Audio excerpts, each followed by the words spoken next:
नमस्कार, मैं स्नेहा आपकी होस्ट एक बार फिर से आपका स्वागत करती हूँ आपके अपने चैनल डर का घर में। आज जो मैं कहानी आपके लिए लेकर आई हूँ, ये कहानी है पाठक जी और त्रिपाठी जी की। इन दोनों ने अपनी आध्यात्म की शिक्षा एक साथ एक ही जगह से ली थी। दोनों इन चीज़ों में बहुत अच्छे थे, लेकिन पाठक जी त्रिपाठी जी से थोड़ा आगे थे और त्रिपाठी जी का नेचर थोड़ा सा जलन वाला था। उनको ये बात अच्छी नहीं लगती थी कि पाठक हर चीज़ में उनसे आगे कैसे हैं, वो गुरु के इतने नज़दीक और इतने प्रिय शिष्य कैसे बन गए हैं। लेकिन आप किसी की पढ़ाई, विद्या, शिक्षा, इन चीज़ों को छीन नहीं सकते हैं।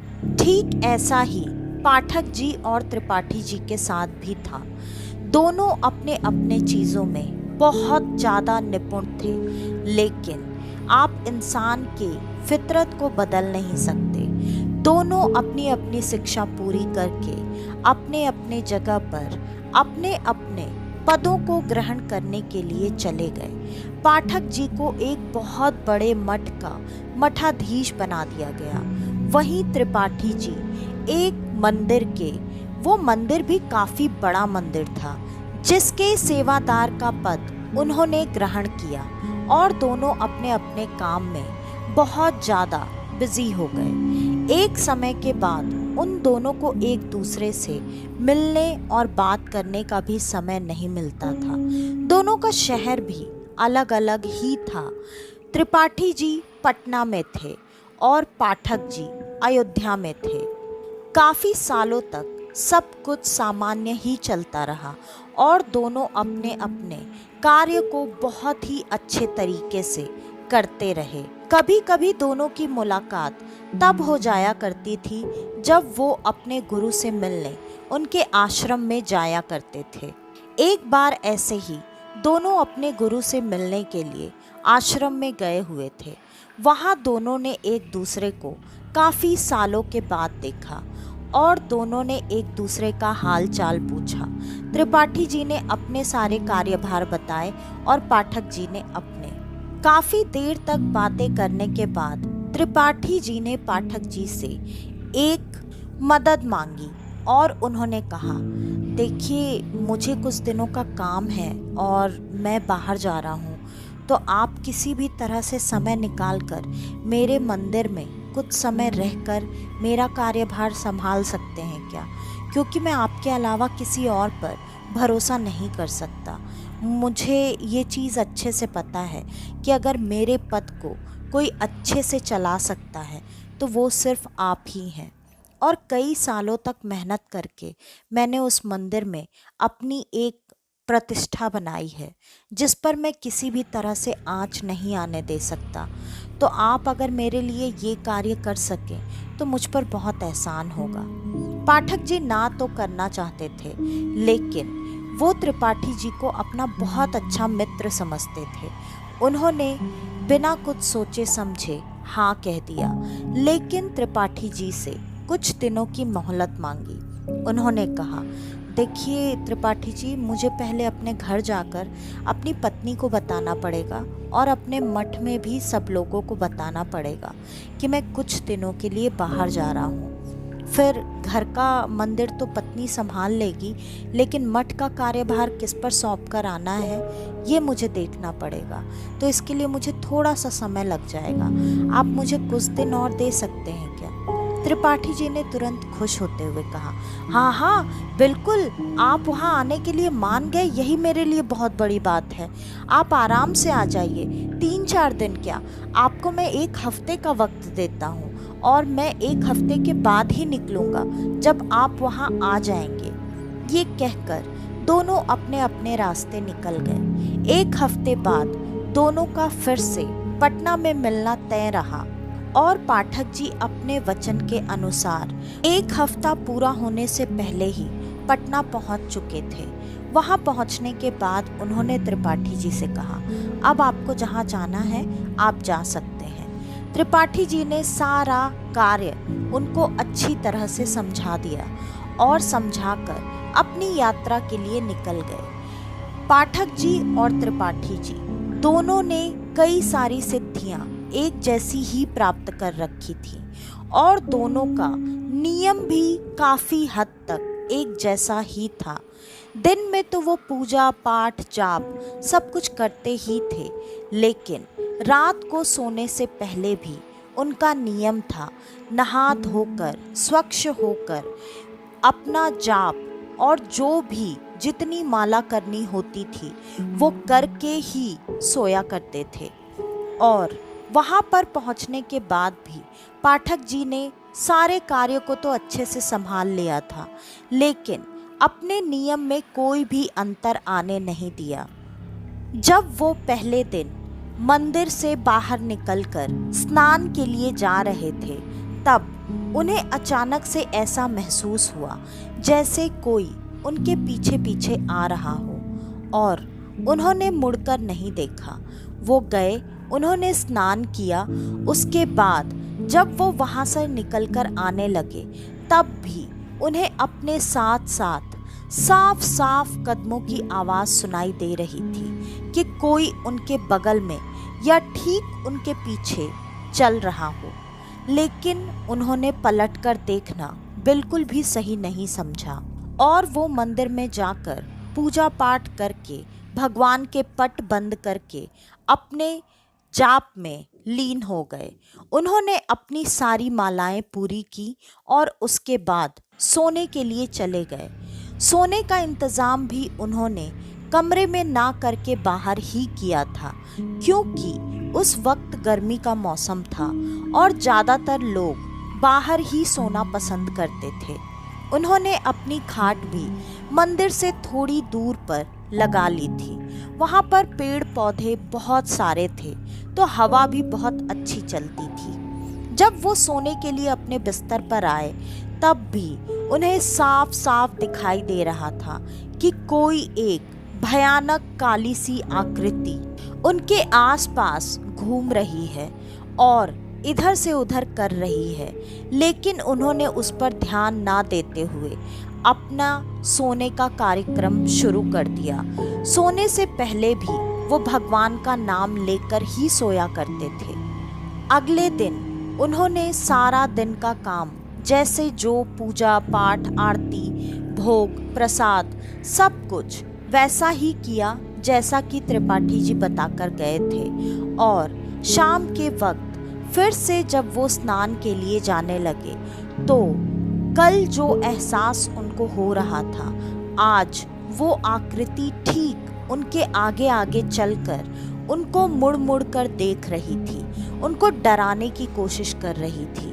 कभी वो रास्ते में पेड़ की टहनियाँ अड़ा देती, तो कभी खुद रास्ते पर लेट जाती, लेकिन पाठक जी ने उसकी इतनी हरकतों के बाद भी उसको अनदेखा करते हुए उनके जो भी कार्य थे वो कार्य संपन्न किए। आज भी उनकी खाट बाहर ही लगी हुई थी और उन्होंने जब सोने की तैयारी शुरू की, तब भी वो साया उनके आसपास ही था। बार बार वो उनके खाट के इधर से उधर करता और अजीब अजीब सी आवाज़ें निकालता। हमेशा वो यही कोशिश करता कि पाठक जी कुछ बोलें या कुछ करें, लेकिन पाठक जी उसको देखते हुए भी अनदेखा किए जा रहे थे। ऐसे ही जैसे जैसे दिन बीत रहे थे, उस काले साए की हरकतें बढ़ती जा रही थीं। वो हर बार कुछ न कुछ इतना करता जिससे कि पाठक जी अब तो बोल ही दें या कुछ न कुछ करें, लेकिन पाठक जी ऐसे व्यवहार कर रहे थे जैसे उन्हें कोई नज़र ही नहीं आता, या फिर अगर नज़र आ भी रहा है तो उन्हें कोई फर्क नहीं पड़ता।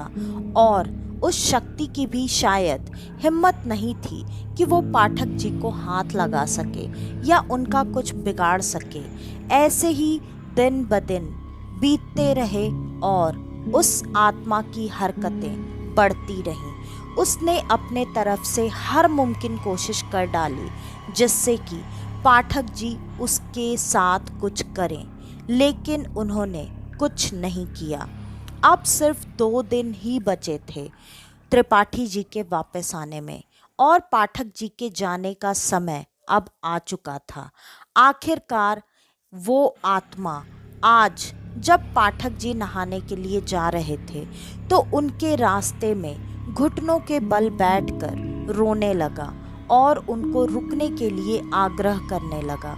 लेकिन पाठक जी ने आज भी उसकी बात नहीं सुनी और उन्होंने अपने सारे काम खत्म करके जब वो खाट पर सोने के लिए आए तब वो आत्मा उनके आसपास आकर रोए जा रही थी, गिड़गिड़ाए जा रही थी, उनसे आग्रह कर रही थी कि वो अब उसे अनदेखा करना बंद कर दें और उसकी बात सुने, उसे कुछ मदद चाहिए।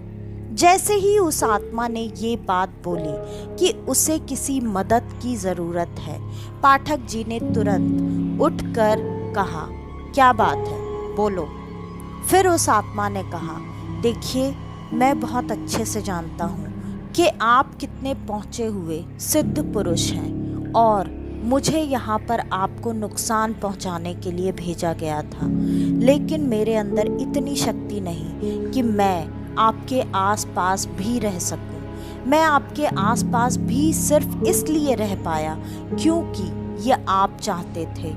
आप मुझे क्षमा कर दीजिए कि मैं आपको नुकसान पहुंचाने के इरादे से आपके पास आया था, लेकिन आपके साथ ये पूरा महीना रहने के बाद मुझे एक बात तो अच्छे से समझ में आ गई है कि सिर्फ आप ही हैं जो कि मेरी मुक्ति करवा सकते हैं। तो आप कुछ भी कीजिए, मेरी मदद कीजिए। मुझे यहाँ पर आपके मित्र त्रिपाठी जी ने ही भेजा है ताकि मैं आपकी जान ले सकूं और वो आपकी आत्मा को भी अपने वश में करके आपकी सारी सिद्धियां और शक्तियां हासिल कर सके, जो कि मैं नहीं कर पाया।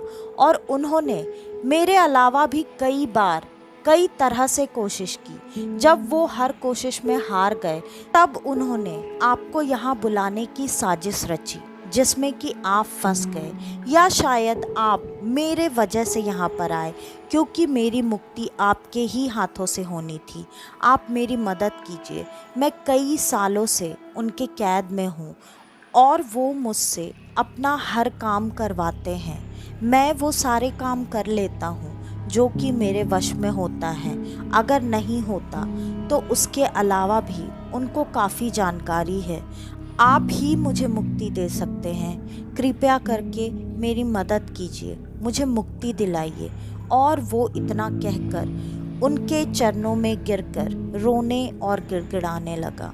उसकी इतनी तकलीफ़ देखकर पाठक जी को उस पर दया आ गई। वैसे भी वो अपनी सिद्धियाँ और शक्तियाँ सिर्फ लोगों की मदद के लिए ही इस्तेमाल किया करते थे। ये उनके लिए कोई बहुत बड़ी बात नहीं थी किसी आत्मा को किसी के कैद से मुक्त करवाकर हमेशा हमेशा के लिए मुक्ति प्रदान करना। उन्होंने उस आत्मा से कहा, ठीक है, मैं तुम्हारी मुक्ति करवा दूंगा, लेकिन तुम्हें अब मेरे एक सवाल का जवाब देना पड़ेगा। फिर उस आत्मा ने पूछा, बताइए, अगर मुझे पता होगा तो मैं ज़रूर बताऊंगा। पाठक जी ने बहुत ही साफ मन से उससे ये सवाल किया, ये बताओ, क्यों? त्रिपाठी जी तो मेरे मित्र हैं, मैं हमेशा उनके लिए अच्छा सोचता हूँ और हम दोनों ने अपनी शिक्षा साथ में ही ग्रहण की, फिर वो ऐसे रास्ते पर कैसे चल पड़े और उन्होंने क्यों तुम्हें मुझे मारने के लिए भेजा? ये बात सुनते ही उस आत्मा ने कहा, आपका मन बहुत साफ है और आप उनके मन की ये छल कपट को कभी समझ ही नहीं पाए। उनके मन में हमेशा से आपके लिए एक ईर्ष्या और घृणा भावना थी, जो कि पढ़ाई पूरी होने के बाद जब आपको एक बहुत बड़े मठ का मठाधीश बना दिया गया और उनको इस मंदिर का सेवादार, ये बात उनसे बर्दाश्त नहीं हुई। तब उन्होंने कई सालों तक ये सारी सिद्धियां हासिल की, जिससे कि अब वो सिर्फ और सिर्फ आपके इस पद को हासिल करना चाहते हैं। ये बात सुनते ही पाठक जी को काफ़ी दुख हुआ। उनको ये बात बिल्कुल अच्छी नहीं लगी, क्योंकि वो जितना ज़्यादा त्रिपाठी जी को मानते थे, उनके मन में तो सिर्फ एक ही बात आई कि अगर ये बात सामने से खुद उसने कह दी होती तो मैं तो खुद ही अपना पद उसे दे देता। उसने ऐसा क्यों किया? लेकिन अब बात थी उस आत्मा की मुक्ति की। फिर पाठक जी ने कहा, ठीक है, तूने मेरे सवाल का जवाब दे दिया तो मैं तेरी मुक्ति कर दूंगा। और अगले दिन पाठक जी ने उस आत्मा की शांति के लिए जो जो चीज़ें करनी थी वो सारी चीज़ें की।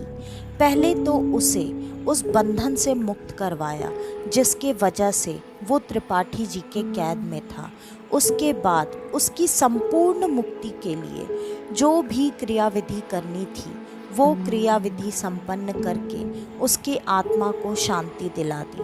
त्रिपाठी जी के आने से एक दिन पहले ही पाठक जी वहाँ से बाकी के कर्मचारियों को बोलकर निकल गए, क्योंकि वो अब त्रिपाठी जी से मिलना भी नहीं चाहते थे। और उसके बाद आजीवन पाठक जी ने त्रिपाठी जी का मुंह तक नहीं देखा। तो आज की ये कहानी यहीं पर ख़त्म होती है। आपको हमारी आज की ये कहानी कैसी लगी हमें कमेंट करके ज़रूर बताइएगा। और अगर आपको हमारी ये कहानियाँ पसंद आती हैं तो आप ज़्यादा से ज़्यादा हमारी इन कहानियों को शेयर करें, ताकि हमारा ये छोटा सा परिवार जल्दी से जल्दी एक बड़ा परिवार बन सके। और अगर आप हमारे इस चैनल पर आज पहली बार आए हैं तो हमारे इस चैनल को लाइक, शेयर और सब्सक्राइब करना बिल्कुल ना भूलें। तो आज के लिए बस इतना ही। मैं स्नेहा, आपकी होस्ट, आज के लिए लेती हूँ अलविदा। कल वापस से आपसे मिलने आऊँगी और आप सबको लेकर जाऊँगी कुछ जाने अनजाने किस्से कहानियों के सफ़र पर, आपका अपना डर का घर में। तो कल तक के लिए नमस्कार।